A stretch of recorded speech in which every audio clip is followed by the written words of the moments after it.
Hello friends, Namaste. I wanted to talk to you about Maha Shivratri, which is going to come on 26th of this month. And right after Mahakumbh Snan, this pious day, which is more or less the alignment of all of the cosmic arrangement, northern hemisphere getting the maximum gravitational pull, getting magnetized. What is it all that we see on this day? We are going to understand that.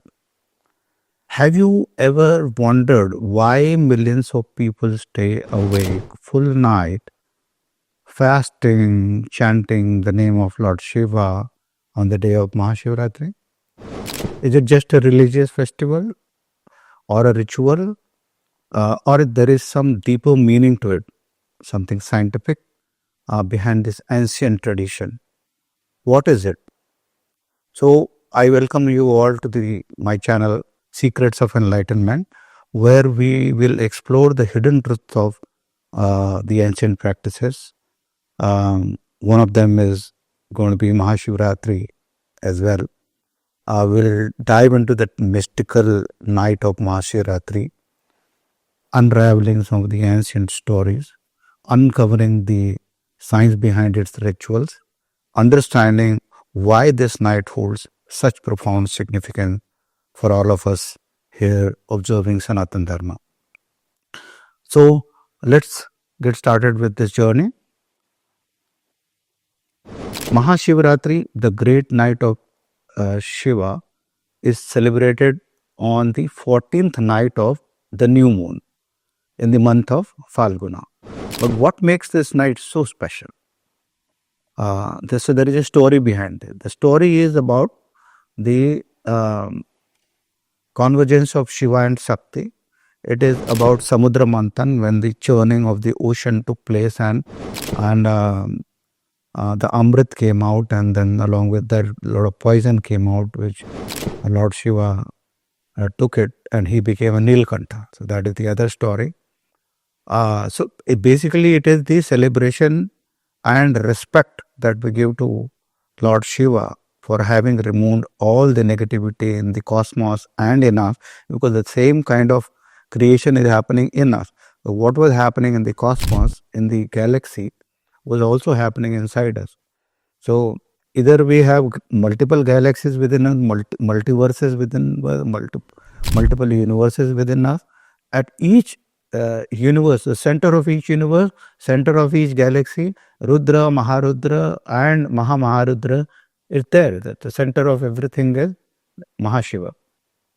So, it symbolizes that convergence when we celebrate the consciousness and energy coming together. That's when they get married. That's called Shiva Parvati marriage. So, this is how we should see it. So, what was said in the story was, during the churning of the ocean, Lord Shiva consumed the poison. He became Nilkantha, and then all of the spiritual and scientific significance came after this. A lot of people researched, and they found that on this day, on this night, the cosmic energy is absolutely different. There is an alignment of cosmic energy. Jupiter, Sun, Saturn and Moon, they come in line. This is what exactly happened on Mahakumbha. It was seen in Prayagraj this time. There's a picture that we're going to show you now, where all these four are getting aligned and are seen from Prayagraj. Similar thing is going to happen even in Kashi on the 26th. Not exactly the same line, little bit here and there, but this alignment is still there. It will continue up to 26th and a few days later. So this astronomical relevance of the alignment actually increases the gravitational pull in the northern hemisphere many folds, multiple times, which actually is used to elevate the energy chakras within us, and what is called as Kundalini, where all energy is dormant. If you go to these places, then it activates. So even if you do some mantra japa like Om Namah Shivaya and Mahamrityunjay mantra, with that Shraddha and feeling and right emotion, purity in your heart, wherever you are sitting there, you can celebrate this night, because in the consciousness land of India, and I'm going to shoot a video on that, there is not just a piece of land. This is actually a state of consciousness. Wherever you are in India, when you celebrate this night, you can activate by having the purity in your thoughts, by chanting the mantras with the right understanding and the power of mantra. You will be able to see that your energy rises. So, so this human physiology is getting affected. I mean, there is a huge impact of fasting on the human physiology. If you stay awake, you detoxify a lot. You're fasting. You eat less and stay awake. So a lot of excretory material gets removed, toxins get removed, and it actually improves your mental clarity. For the energy flow, I said Kundalini awakens. This happened. Now, when it comes to the biological science behind this, it activates cellular regeneration and detoxification process is enhanced. So that is why it cleanses up a lot. But so how do you pray actually on this day? The Lord Shiva is actually the symbol of transformation. That Shivalinga, which is called, which we worship, we offer a Bilupatra and all, assume this to be the galactic center. So if we have our Milky Way galaxy, there is a black hole at the center.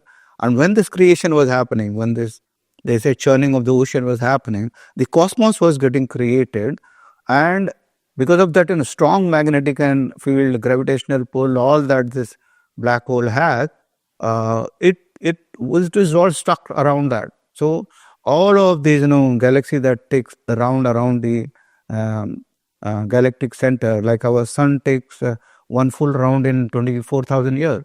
So all of this is actually, so the creation around the galaxy is taking rounds, is always stuck to it. So that's basically the marriage of nature with the black hole, which is Shivalinga, which is the union of the consciousness and the energy. The energy has become matter over here, and energy and matter both exist in the galaxy, and at the center of it is the Shivalinga, which is actually still unmanifested. So what is there in black hole, nobody knows. So like it's still the unmanifest, but around that so much of manifestation is revolving around. For what, how, and all is still a mystery. So that's why Maha Shivratri is the day of mysticism. So if we meditate over this, I think we will get a lot of knowledge which we actually can't describe, because to be able to talk about is you need to have a proof of concept, right? So proof of verification. But you can experience a lot of it when you go inside you. You may not be able to express it, but you will be able to experience the power of Shivalinga within you and the whole cosmos running around. Okay. The other meaning of this whole thing is that when Shiva was doing Tandava dance, it was actually, the universe was getting created because of the power of Shiva, and then there were useful stuffs and there were non-useful stuff. So non-useful stuffs he removed, destroyed, to be able to take care of the useful stuff. So one was the creation itself, the other was protecting what was required for existence to come up, and the third was to remove the debris and all those toxic and non-useful stuffs, right? So that he took as the poison, that's why he became Nilkantha. That's the other symbolism around the Tandava Nritya. So creation, protection, and the destruction is what was happening when Shivji had this Tandava Nritya. And also, like, in one of my videos of Sanskrit Se Sanskar, I've talked about how when he was actually playing his Damaru, all of that languages, the consonant and vowels came, which actually at an embryonic stage they program us. So when our breath goes inside, actually rough the different patterns and system in us, in our existence, and actually it programs us. So it's like it will happen in exactly a similar way in all human beings. In other beings, it will happen in a particular way. That is why they take those forms, and all this is contained in the breath. So if that same breath goes into another creature, the programming is in such a way that it will create that, it will form that creature. So something like that. So it's very interesting stuff to really understand when you become more and more aware about your existence. So when we actually do Shiva Japa and all, what it is preaching, the day of this devotion, this night of devotion, actually it is asking for balancing the mind, bringing it to the core of your awareness, center of your awareness. Mind has a tendency to wander outside in the nature. So when it engages with in the objects in the nature through the senses of perception and senses of action, then what happens is, out of this engagement, the desire comes. When the desire comes, there is so in Bhagavad Gita, there is a verse in chapter 2, 62 verse, Dhyayate Vishyan Punsa Sangas Tesu Pajayate Sangat Sanjayate Kama Kamat Krodho Vijayate. Meaning, when the mind goes into the nature and associates with the object, gets some experience, thinks of that experience, and then creates more desire of having the same kind of experience. And when that experience is not getting fulfilled, then there is anger gets created. So anger for not fulfillment of the desire. And then when the desire is fulfilled, then you want to do more of it. Then when it is not fulfilled, anger will come. So anger is inevitable. When there is desire, and there is, because all desires cannot be fulfilled. When there is desire, there is unfulfillment, then there is anger. So this cycle, where it takes, let's understand that. So if you see one of my videos, there you will understand Science in Bhagavad Gita, other video, I have explained this in detail. So there you will see that when, so if the anger develops, then what will happen is you will start feeling the attachment. I want to have it, I want to have it. That is moha. And when moha comes, then your memory goes. When your memory goes, your intellect gets hampered. It's because mind, intellect, memory, and your soul, they are all, interconnected. They are aligned. So whatever you think will become your intellect will take decision, and the memory will store that experience, and then based on that you have perception about that. Ego is the fourth thing. So mind, intellect, memory, and ego, these are four compartments of the same mind, and they have all aligned to the soul. So whatever they do, they reflects on the soul. So soul, in spite of being detached, the mind attachment, you feel sad about it. That's called papa, actually, in this universe. So balancing that mind by understanding how mind functions and detaching it from there will actually bring you to the center, and that is how you will be able to balance your mind. So if you do this practice on the day of Maha Shivratri, understand how mind functions, understand how it wanders in the nature through the senses, then it will be able to bring you to the center of your awareness. And this is one balance that you need to do, to self-reflect, meditate, and do the inner transformation inside on this night of Mahashivratri. The other is this environmental balance that we need to create. In Mahashivratri, there are some pockets of in India, different places where they plant trees on the day of Mahashivratri. At some places, they conserve water. So tree and water both are very important for detoxification and bringing the balance into the ecosystem. So getting the balance in the ecosystem inside of the mental balance. The other thing is creating that balance outside also, so that there is fresh oxygen, good air, there is detoxification, there is conservation of water is needed for plantation, etc. Plantation is needed for purifying this atmosphere. So purifying the air. So all this is important. So on the day of Mahashivratri, this transformation we will need to do within and outside. So let's take a pledge, we do that. So I talked to you about this Bhagavad Gita sloka. Please make sure that you understand the deepest meaning of it. There is a trick behind controlling the mind. On this day, when Shiva, the Adiyogi, the first and the ultimate master, did the Tandava and actually did so much for the creation and protection, he should enter our consciousness, the center of our awareness, take the charge and explore, help us explore the true potential, our true potential, and get established in Satchidananda.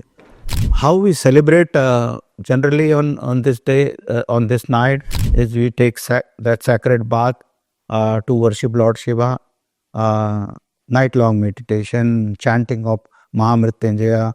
Mahamrityunjaya means Om Trambakam Yajamahe Sugandhim Pushtivardhanam Urvarukume Vandanan Mrityor Mukshihe Mamritata. So it's like, that fruit, that breaks the bondages and becomes free.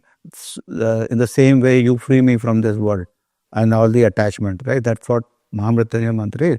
But basically, it is teaching us how to become the immortal soul, how to get to that immortal soul, and as if you were never attached to anything, as if you were never bonded by anything in this world.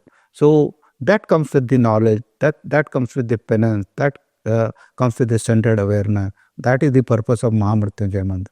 And chanting of mantras like Om Namah Shivaya, Om Namah Shivaya. We will keep chanting that congregated chanting in group, it actually creates such frequency level that it will help people to forget all their worries, come out of any depression, activate all energy chakras, get to that reverberance and the meditative mode, and that invoke all the energy in you with which you will be able to see the truth, with which you will be able to awaken everything in you. Yeah, so mind, intellect, memory, cleansing, and perception changing, egos are removed, and that's when you become Shiva. So, finally, as we conclude this journey into the heart of Mahashivratri, let us remember that this night is not just about rituals or tradition. It is about awakening the Shiva within us. It is a reminder to still our mind, reflect on our actions, connect with the infinite consciousness that resides in all of us. The Mahashivratri, this Mahashivratri, let us embrace the balance of science and spirituality and strive to live a life of mindfulness and purpose. Thank you for watching this. Please share your comments and experiences about Mahashivratri in the comments. Until next time, stay curious, stay spiritual. Namaste.